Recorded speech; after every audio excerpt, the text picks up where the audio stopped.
The whole point of the value stack is not the value that I provide, it's how is it monetized, right?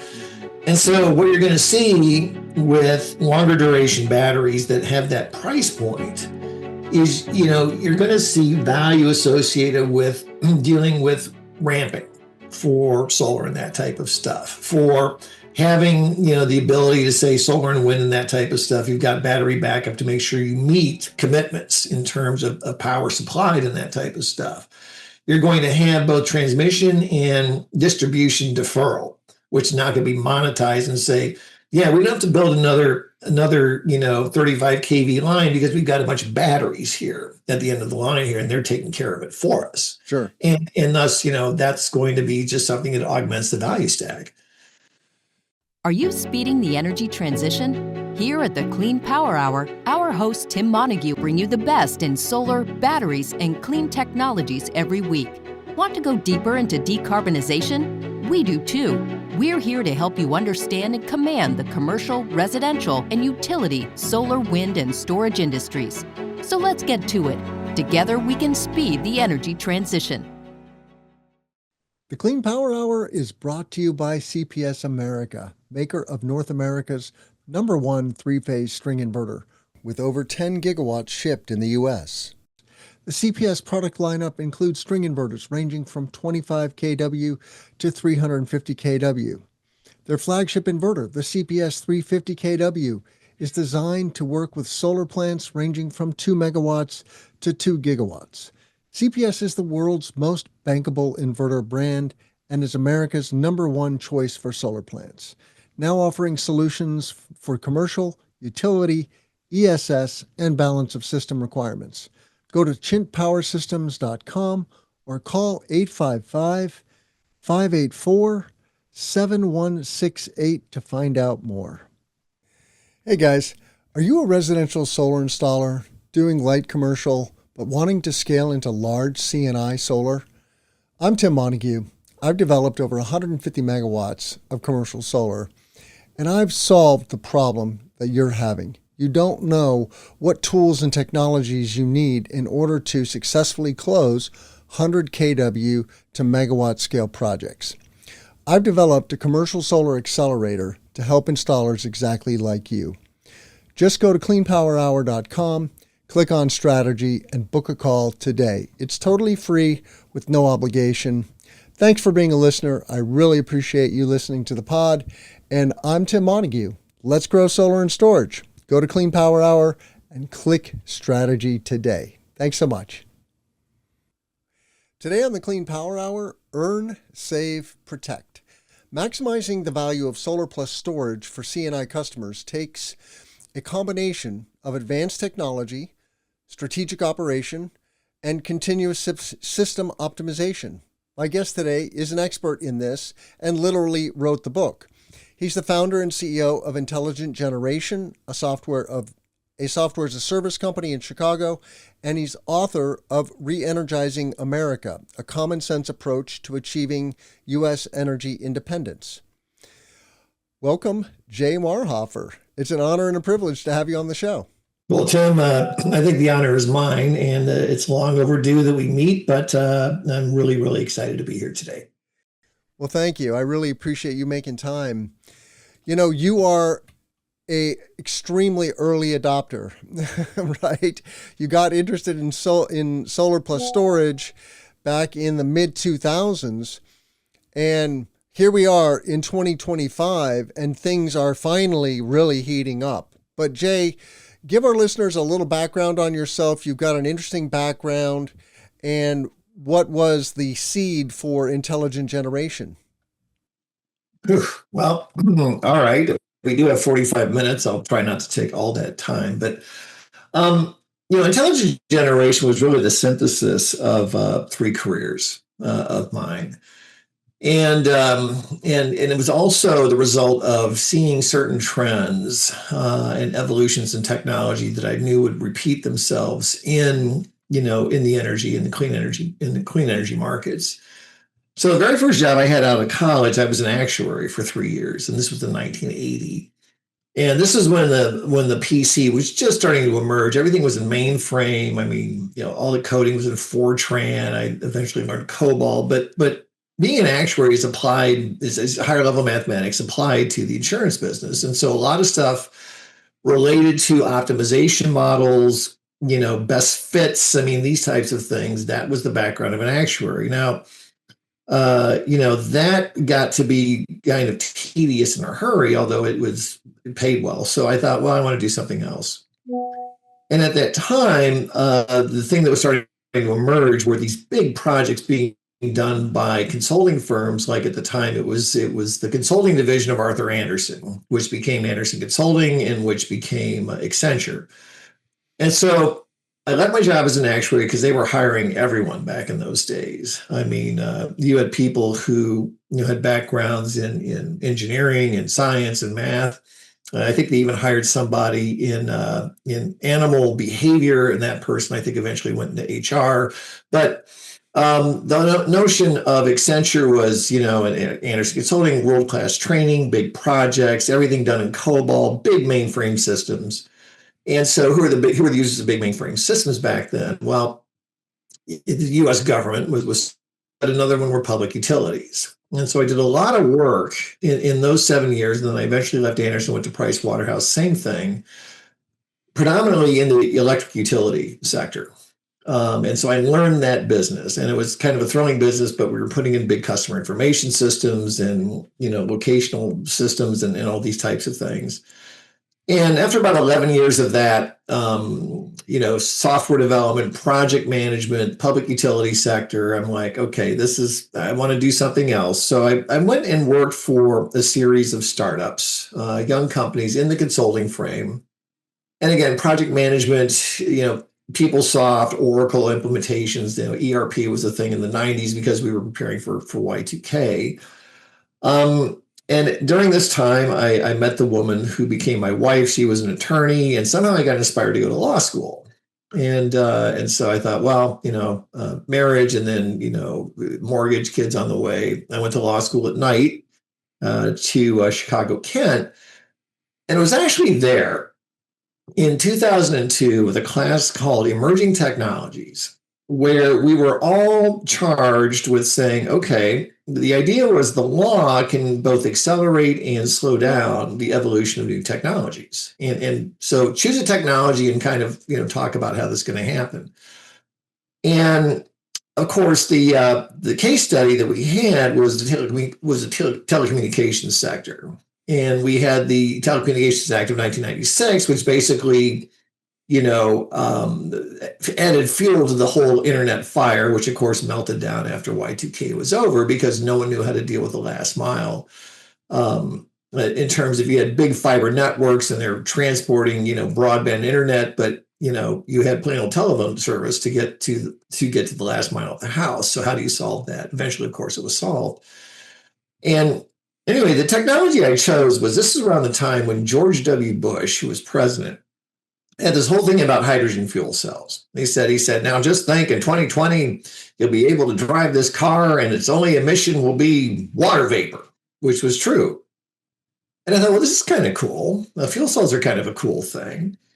And I looked, and of course I realized, it's not a renewable technology because there's no such thing as a hydrogen mine. But circling all the way back to my days as an actuary, it became a really cool optimization problem.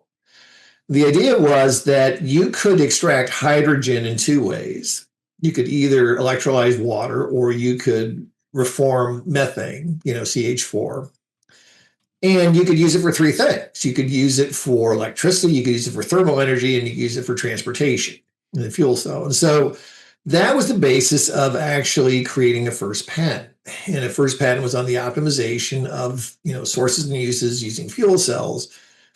And around 2005, I realized, and of course I was writing the book, Re-Energizing America. It was all based on fuel cells. But I kind of realized in the middle of writing the book that fuel cells ain't going to happen because it would be trillions of dollars to create a hydrogen infrastructure.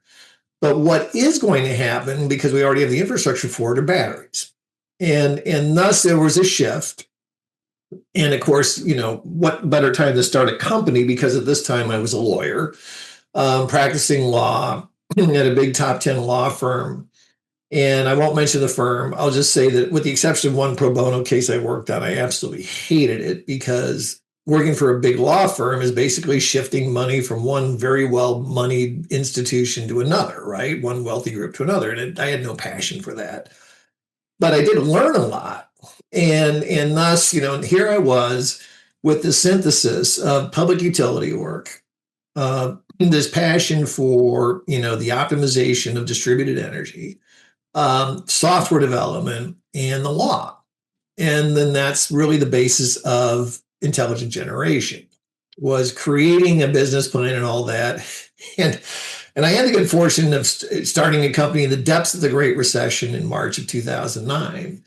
And energy storage was nothing but a gleam in the eye of the Department of Energy, right? There was no such thing as a Tesla back then. These were all science projects funded by the DOE as part of the Recovery Act.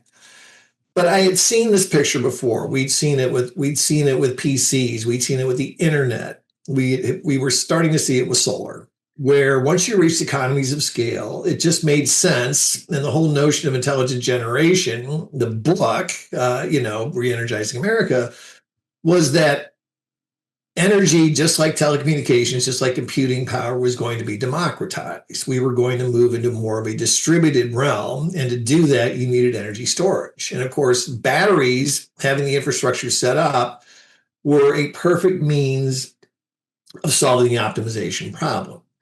So we figured that out in 2009. Of course, as a wise venture capitalist, one who actually had a heart, one said to me, he said, Jay, I've never been wrong, but I've been early.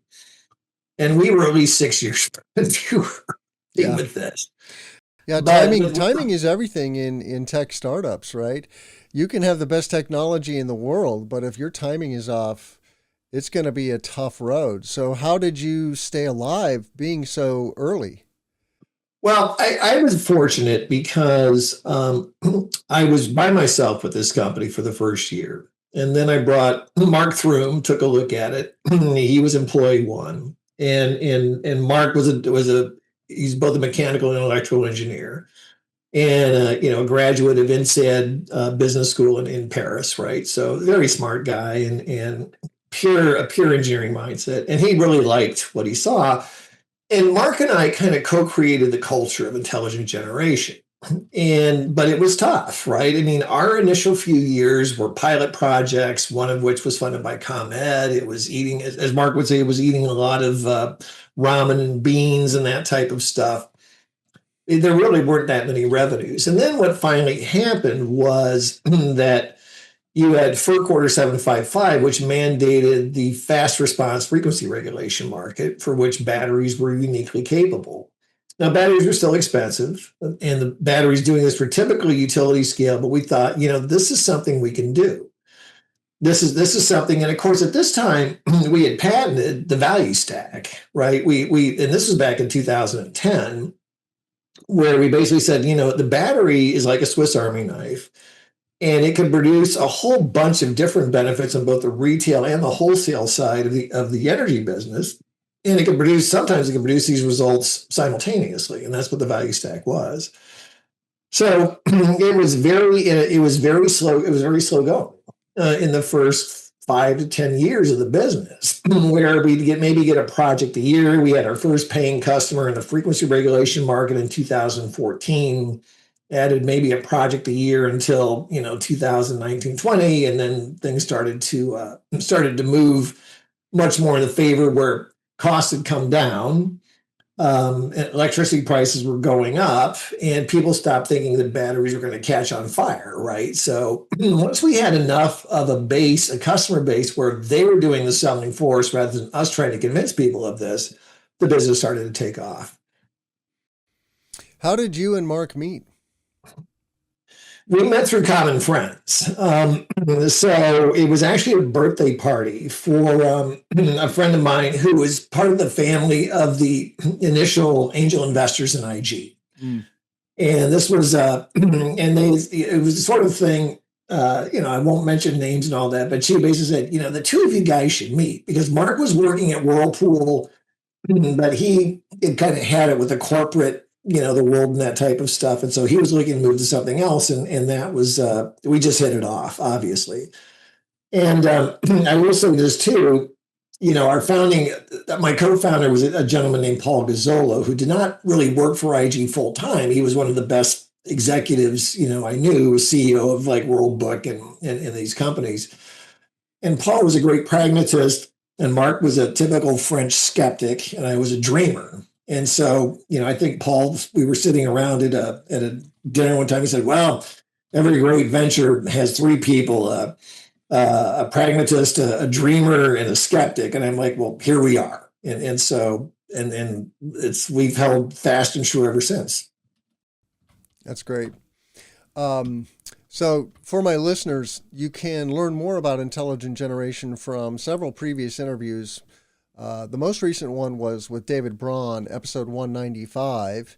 And David comes from the utility space. And then I had Mark on the show a couple of times when the show was called the Solar Podcast. And then before that, Solar Works for Illinois. So you have to go to cesnrg.com or their YouTube channel to find those interviews with Mark Thrum. But I really, so I cut my teeth on CNI solar and storage working for Continental Energy Solutions, who's a big partner of yours at Intelligent Generation.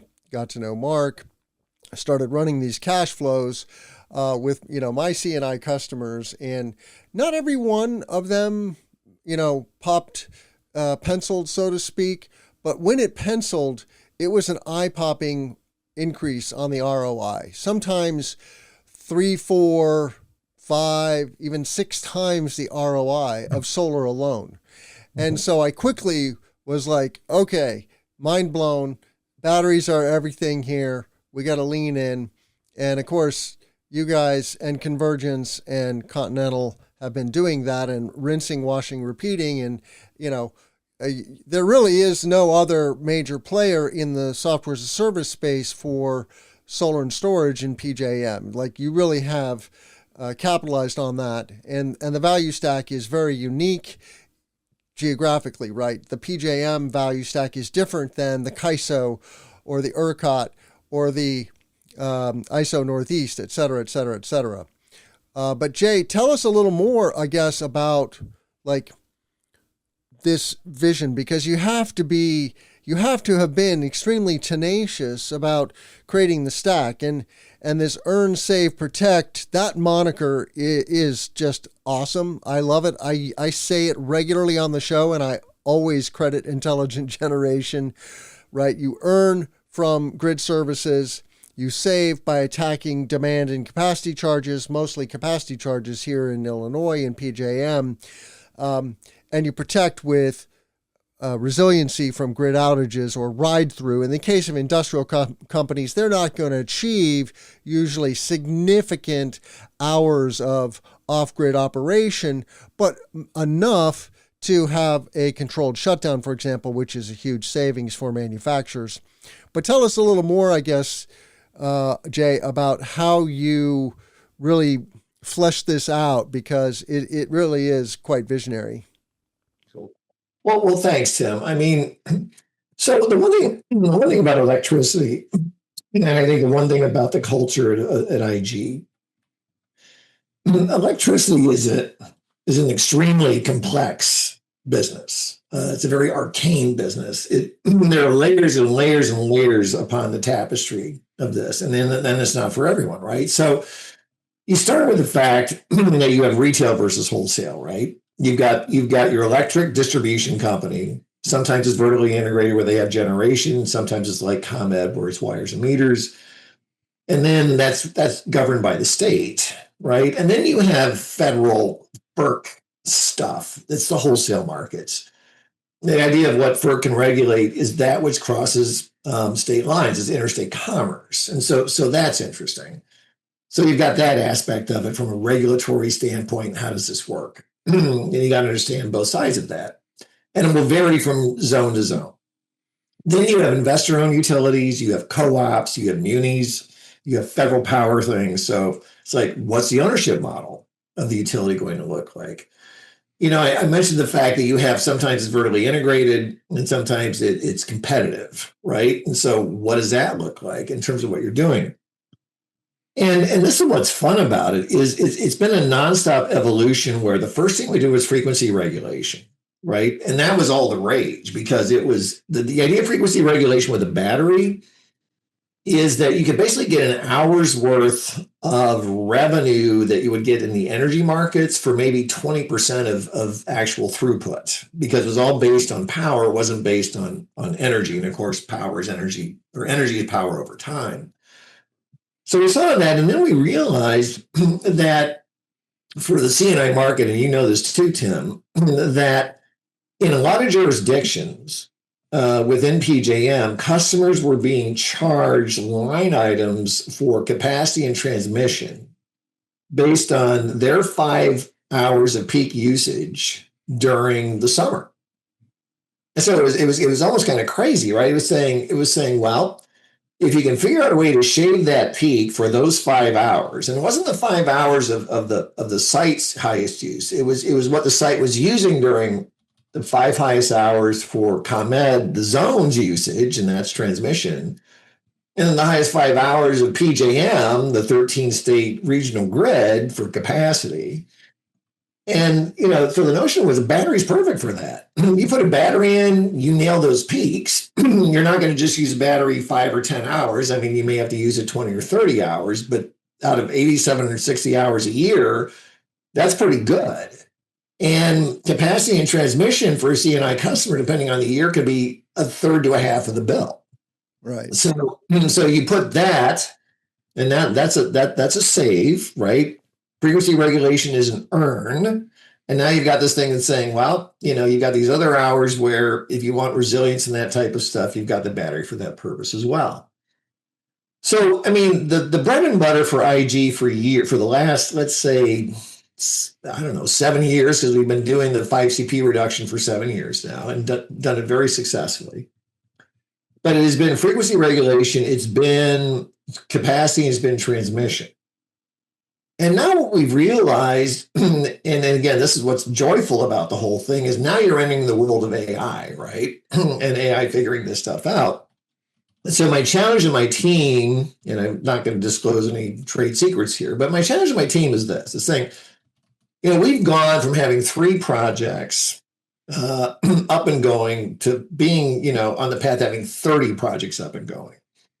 And the next couple of years, we'll be up to 100 projects up and going.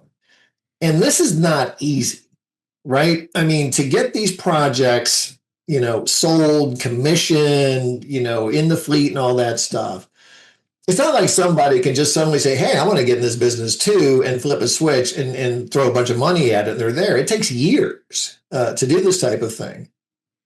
So the challenge to the team in now the AI generation is how do we extract every dollar possible out of the value stack in the earn, state, protect model from these assets? In other words, it's a real competitive advantage to be managing this fleet of distributed assets out there because it's not easily replicated. And there's more out there in addition to 5CP and frequency regulation that we can get value for without putting a lot of wear and tear on the battery. So that's the next evolution of the company that we're looking at right now. Continuing to grow the fleet and continuing to augment the value stack. Yeah, and just for my listeners, 5CP stands for 5 coincident peaks. In PJM, they base your capacity charges on the 5 1-hour periods during a 12-month period that you were putting the most load on the grid. And so what you do with the battery is you attack those peaks. You get a signal from PJM the day before that, okay, tomorrow at 2:00 is going to be a peak load period for our grid. And you can help us, Mr. Customer, by reducing your load, right? And so you can do things like pre-cool your building, dim the lights, and crank the battery for a couple of hours, right? And attack those demand charges, or those capacity charges, excuse me. So capacity charges are a cousin to demand charges. They're very similar, but capacity charges are unique. And like you said, this can be 30% of a customer's bill. These charges are major charges. So we're talking tens or hundreds of thousands of dollars for industrial customers that you can shave off. So it's you can think of it as a form of peak shaving. I have a question though, Jay. In the greater scheme of things, okay, when you're shifting from, let's say, 5 years ago to 2025 now, where we have much more sophisticated AI technology, and I'm sure there's many subtleties to how you can use the battery more dynamically. How do you see this benefiting IG and your customers? This emergence of super intelligence, which we're watching before our eyes. Well, there are really two sides of that equation. The first side, of course, is the cost side of it. So, I'll give you an example. We have a good relationship with ComEd, and that wasn't always that way, but we've certainly grown into that. And there's certainly a cooperative spirit in terms of the things that we try to do with them right now. ComEd will tell you that their peak load for the ComEd zone, which is Greater Chicago area and all the way to like Quad Cities and all that. The peak load for ComEd is about somewhere in the low 20 gigawatts, right? So the hottest summer day was 100, 105 degrees on a weekday and that type of stuff, 4:00 in the afternoon. They've got to make sure they have enough generation capacity to crank out 20 gigawatts, right? 20,000 megawatts, right? And so think of each of our batteries as being like a 1 megawatt battery. It gives you a sense of how big that is. In the ComEd queue, there have been requests to put data centers totaling 26 gigawatts. And again, you look at some of these data centers, and they're like half the size of the island of Manhattan, right? I mean, they're enormous. It's just a different thing. So what you're seeing as a result of this move towards data centers, and of course, they're not going to get all 26 in ComEd because they may be going to other places and all that. But you were seeing a drastic increase in costs for capacity right now. Right. So right now, the value of an hour of a megawatt reduction in PJM for capacity in the next couple of years is over $100,000 a year. And transmission is going up too. I mean, not at that rate, but you got to build lines that basically serve all this stuff. So AI is driving improved economics for what we're providing with the value stack. So that's one thing. Now let's flip to the other side of it. How do you use it when it comes to this? And I think a few things come to mind. Number one is you're going to reach a point when in a zonal 5 coincident peak, so that'd be transmission, right? PJM has got a total coincident peak of about 150 or 160 gigawatts, and ComEd's about 20. So ComEd is roughly, 1/8 of the entirety of PJM and all that.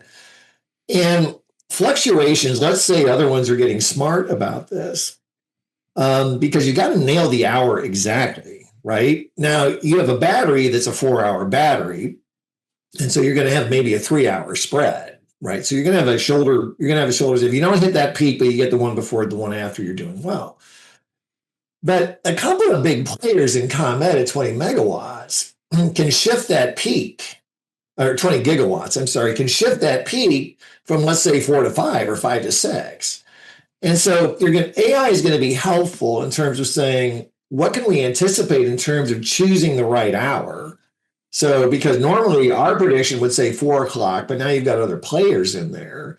You may want to be shifting it and saying we're going to decrease at the same hour, and now all of a sudden that 4:00 is not your peak anymore. It's going to shift to 5 or something. So, it's going to be important to basically take a look at a lot of factors that the AI will be able to do much quicker than just human divination, if you will, to say this is going to be a better predictor of the 5 CP, the magic hour, as we'll say. And that's just one use that we see going forward, but it's going to be an important one. The Clean Power Hour is brought to you by CPS America, maker of North America's #1 3-phase string inverter, with over 10 gigawatts shipped in the U.S. The CPS product lineup includes string inverters ranging from 25 kW to 350 kW. Their flagship inverter, the CPS 350 kW, is designed to work with solar plants ranging from 2 megawatts to 2 gigawatts. CPS is the world's most bankable inverter brand and is America's #1 choice for solar plants, now offering solutions for commercial, utility, ESS, and balance of system requirements. Go to chintpowersystems.com or call 855-584-7168 to find out more. Yeah. So let's talk about the future of virtual power plants and resilience. You know, in the book that I'm writing on microgrids and batteries, I've identified what I call the resilience gap. And, you know, we have this phenomenon, as you've identified, that the load on the grid is growing. Meanwhile, we have climate chaos, which is causing chaos on the grid. And, but, you know, the value, as the value of batteries goes up for just peak shaving, right? You then also have potential value from resiliency and providing customers the ability to operate off grid. What do you see happening both in, you know, in ComEd, but also more widely, because now you're working in a bigger geography? Just tell us a little bit about how you see the future and the importance of VPPs. Well, I think we have to look at a couple things, and then we kind of play into how that's going to work. So, what are kind of the macro trends that we're looking at? Certainly, you're seeing load growth, which was not forecasted even 5 years ago. You're seeing 3% load growth a year. That was unheard of. We were looking at declines because of efficiency and that type of stuff. And in my experience, what happens is things never go according to plan, right? So I think two things are going to happen when it comes to this growth, which is all being driven by data centers, to a lesser extent by crypto and by cannabis of all things. But data centers are they're the big boy in the block. So a couple of things are going to happen with data centers. Number one is you are going to see algorithmic improvements where they're not going to require as much energy to do the same things. It's just the way it's going to be. There's going to be some improvements in terms of how things, you know, compute, so that the number of megawatts that go into a typical chat GPT, you know, query or prompt is going to be reduced by 30%. Somebody's going to figure this out because they're just going to have to. Otherwise, there's no way you can keep up with this growth of demand, or the generation is going to match it. The other thing you're going to see happening with data centers is going to be, given that AI is a global phenomenon, you're going to see time shifting in terms of data centers, in terms of the fact that data centers, you would think of for the most part as baseload, right? Or they're going to be treated as baseload because of the fact that we'll be able to use the off-peak data centers in Ireland or in the EU or in India, you know, for our peak time when it's their off-peak time. And it's going to be providing that stuff. And so somebody's going to figure out algorithmically how to do that, right? How to basically say, you're basically going to be circumnavigating the globe in terms of data center output, in terms of who needs it the most when. And that's going to make sense too. But overall, you're going to see load growth. So what does that come down to? Let's kind of put current politics aside for a second and realize that even though wind is certainly taken a bigger hit than solar is going to continue to do what it's doing. I mean, you look at what the Chinese have done just this year. They installed more solar last year than the entire solar capacity of the United States, right, in 1 year, right? And the reason they're doing that is because it is the least cost form of energy that is quickly deployable. So you can look at the fact that perhaps you can put in, you know, smaller nuclear and that type of stuff, but that's still a 12-year proposition. Solar you can turn around and implement within 18 months if you have the wherewithal to do it. And the fact that you have the incentives and stuff going away does not change the fact that it's still a relatively inexpensive energy technology, especially compared to the fact that you can't get a gas turbine for 4 years, right? I mean, it's kind of the way to go. So the whole notion of solar plus storage is it is an excellent pairing.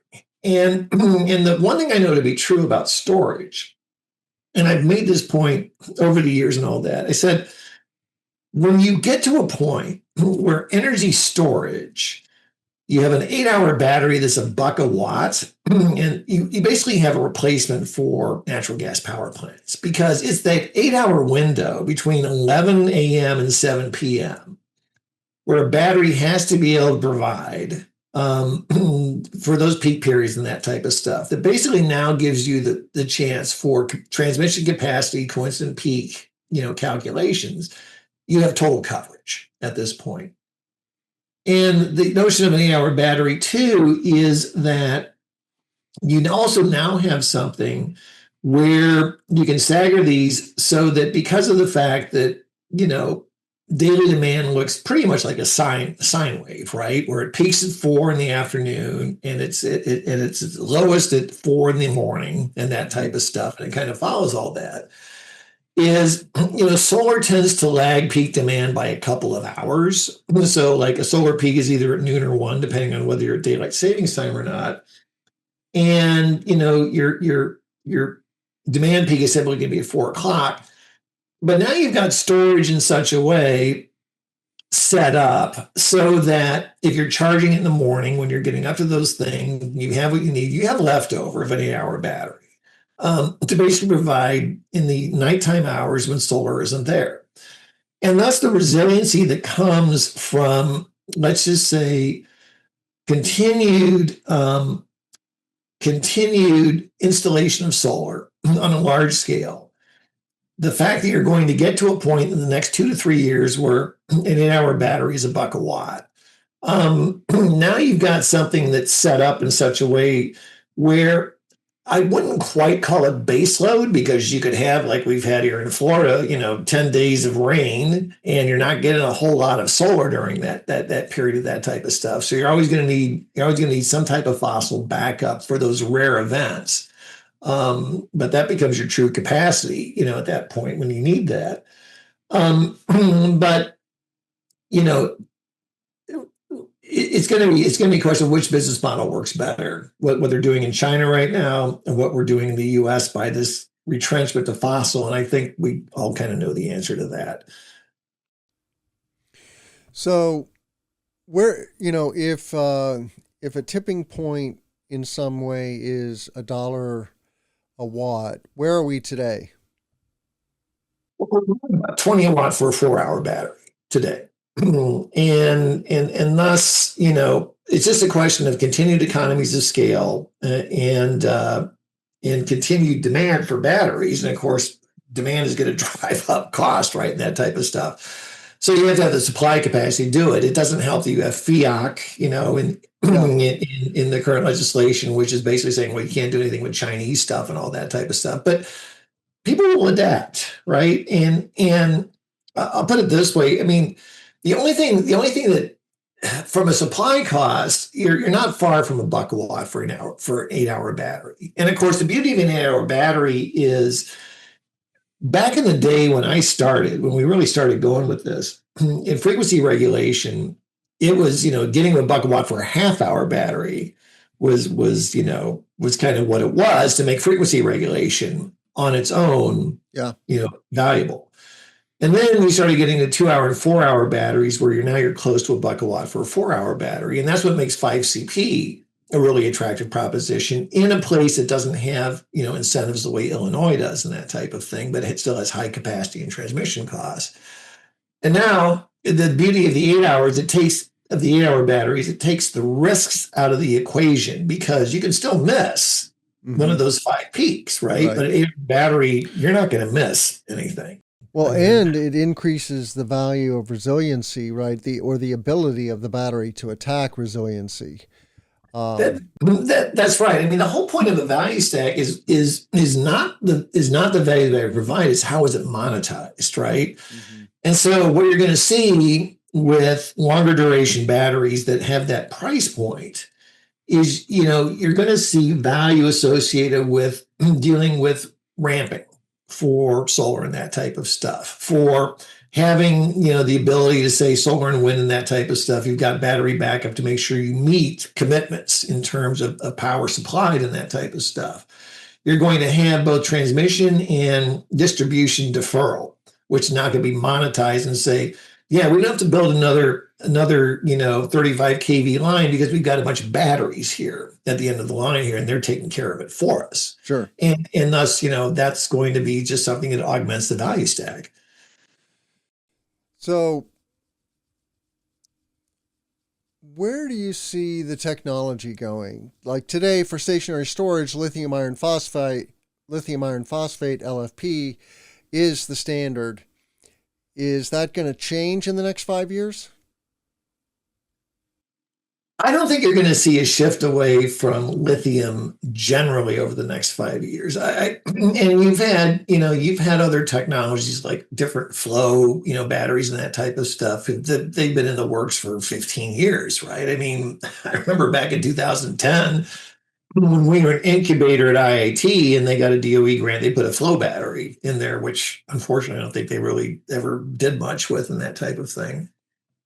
The lithium is still going to dominate for the next 5 years because it's the mineral itself is fairly ubiquitous, right? I mean, it's not scarce. It's super abundant, the notion is going to be, can you get away from rare earth metals and lithium batteries to make that work? Now, do you have other types of technologies that are going to make inroads for certain applications? And the answer is yes. One reason for that is that the fact that lithium is so well suited for vehicular transportation and electric vehicles does not necessarily mean it's the best technology for something where you're going to have a value stack consisting of short power cycles and long duration events like 5CP and that type of stuff. That could be something different. But like anything that's new that's going to challenge lithium has to achieve its own point of economies of scale in terms of production and find the demand that's out there. I certainly think within 10 years, you will have viable grid-based economic alternatives to lithium ion only because of the fact that its highest and best use will continue to be in EVs. But it doesn't mean that it doesn't work for what we're doing here. Well, in one of your projects, G&W, who's also an investor, I understand now, in intelligent generation, installed a big flow battery. How's that going? It's going well. I mean, G&W is a terrific partner for us, and they are a constant source of learning. And one reason for that is that their typical customer base, their predominant customer base are electric utilities. Yeah. And what G&W thinks about is what their customers think about. And a utility customer at G&W and John Mueller would tell us is they have a 50-year mindset, right? They're going to put in something. If ComEd puts in something, any one of their utility customers something, they expect it to last for 50 years. And so G&W's mindset in terms of putting in a flow battery was a similar mindset. They were looking at the 20-year cost of operations of that battery as opposed to year what it was going to be. So yes, the flow battery was more expensive upfront than a lithium battery would have been. Mm-hmm. But over the course of time, number one, it's going to last longer.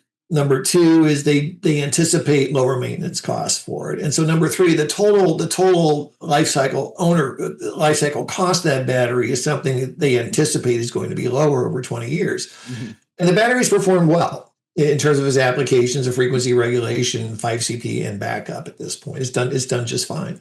And what about sodium? Because CATL is now rolling out sodium, albeit at a relatively small scale, but again, super abundant element. I don't know how efficient it is relative to lithium. It's not as efficient as LFP, I know, on a power to weight ratio, right?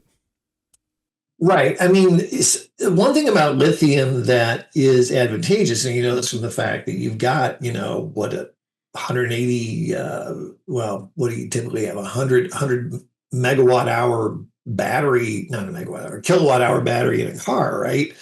is lithium tends to have great energy density and works well in relatively small footprints. And thus, the other technologies like sodium or some of the flow technologies you see with G&W may require up to 4 times the footprint that you're looking at. And so if you have the space, it's an alternative. If you don't, then it becomes more challenging. And the question is, will that change over time? I mean, we're looking at everything right now. From our standpoint, it's a question of one also has to look at number one, from IG's perspective, one reason we were doing one project a year from 2014 to 2020 is every project was essentially a science project, right? It was a different vendor, a different battery technology, a different integrator.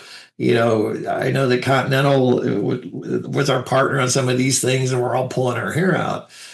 And you kind of look at a point of saying, well, you don't want to just have one provider, because Tesla makes an excellent product and it's a completely integrated product and they stand behind their product. That's good.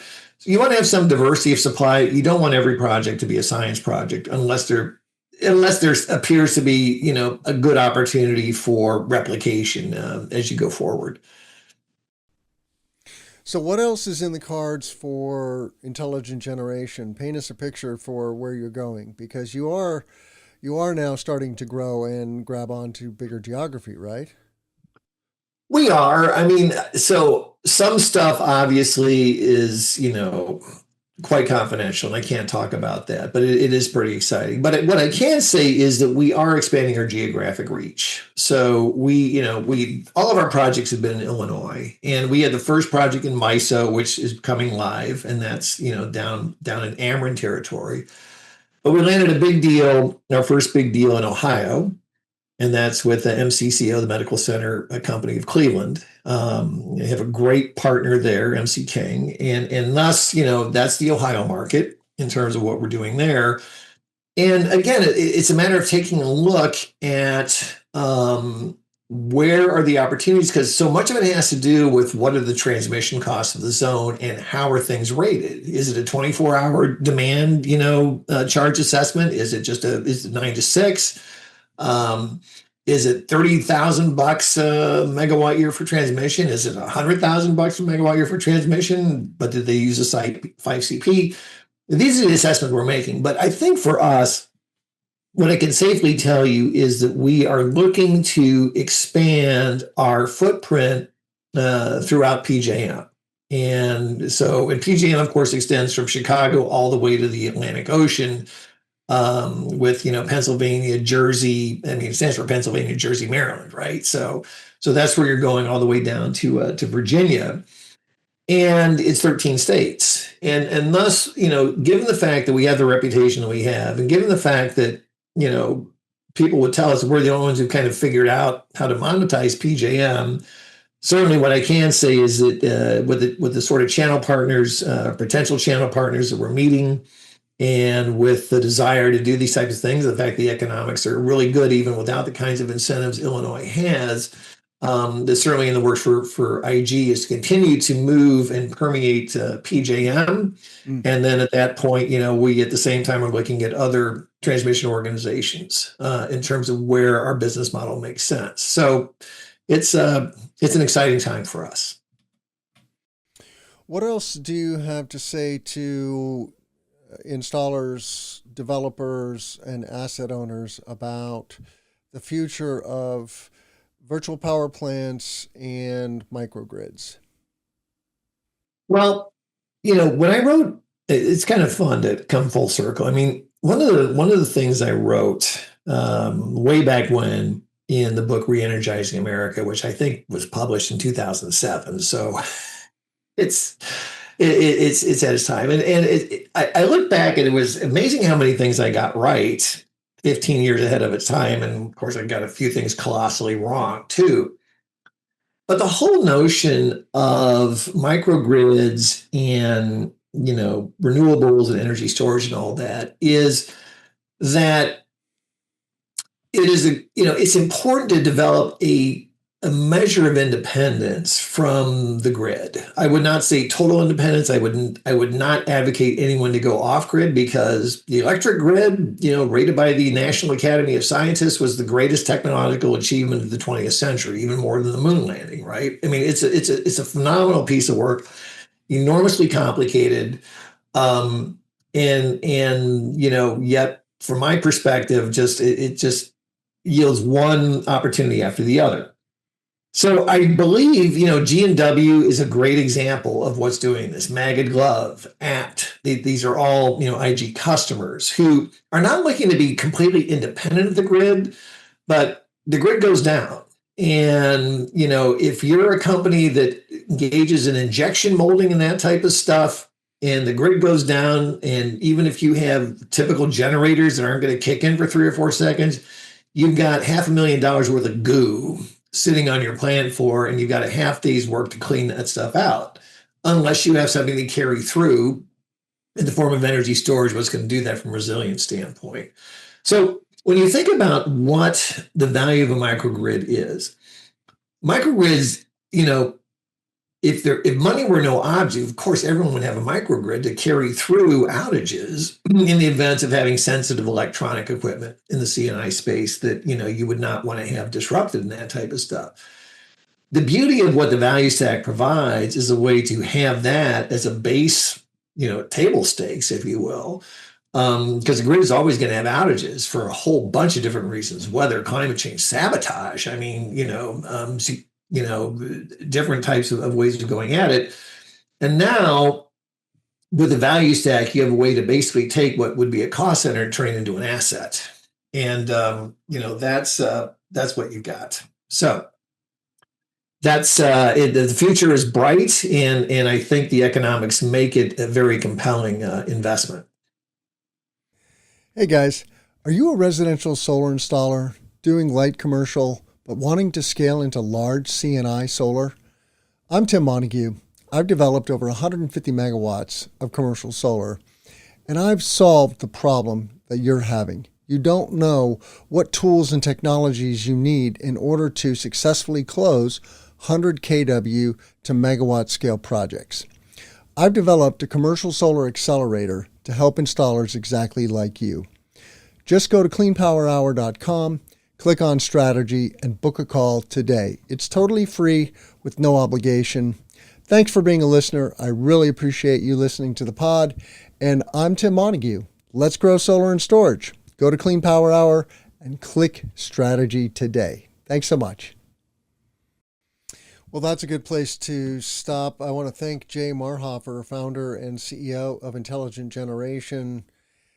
Intelgen.com is the URL. We'll put some links in the show notes as well. Check out all of our content at cleanpowerhour.com. Please tell a friend about the show. That's the best thing you can do to help others find this content. And give us a rating and a review on Apple or Spotify. Subscribe to our YouTube channel and reach out to me on LinkedIn. I love hearing from my listeners. Jay, how can our listeners find you? You can always pop into my LinkedIn page, and of course, intelligent.com is a good way to do that. And then every now and then I'll pop up at a conference myself. So it's but to me, it's always about IG. It's not about me. So just come check us out if this is of interest to you. And thanks, Tim. I do appreciate the opportunity. I'm Tim Montague. Let's grow solar and storage. Have a great day. Thanks, Tim. The Clean Power Hour is brought to you by CPS America, maker of North America's #1 three-phase string inverter, with over 10 gigawatts shipped in the U.S. The CPS product lineup includes string inverters ranging from 25 kW to 350 kW. Their flagship inverter, the CPS 350 kW, is designed to work with solar plants ranging from 2 megawatts to 2 gigawatts. CPS is the world's most bankable inverter brand and is America's #1 choice for solar plants, now offering solutions for commercial, utility, ESS, and balance of system requirements. Go to chintpowersystems.com or call 855-584-7168 to find out more.